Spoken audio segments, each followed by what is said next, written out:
पंजाब के अंदर home secretary एक बड़े जोशीले, ईमानदार, मेहनती और जिद्दत पसंद और तरक्की पसंद ब्यूरोक्रेट डॉक्टर अहमद जावेद काजी को लगाया गया है, जिन्होंने गुड टच और बैड टच प्रोग्राम मुतारफ़ करवा दिया है।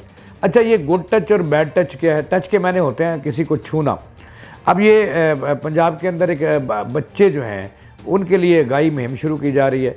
होम सेक्रेटरी अहमद जावेद काजी ने कल जो है एक बड़ा अहम कहते हैं कि इजलास किया, जिसमें उन्होंने कहा, इंकशाफ किया कि बच्चे जिनको महफूज बनाने के लिए, दरिंदों से महफूज बनाने के लिए, बच्चों में अवेयरनेस और शऊर बेदार करने के लिए एक गुड टच और बैड टच जो है वो आगाही प्रोग्राम शुरू किया जा रहा है। ये उन्होंने वर्ल्ड बैंक की टीम को बताया और उन्होंने बताया कि बच्चे को अब बताया जाएगा टच करता है तो उसका बैड इम्पैक्ट क्या है और गुड इम्पैक्ट।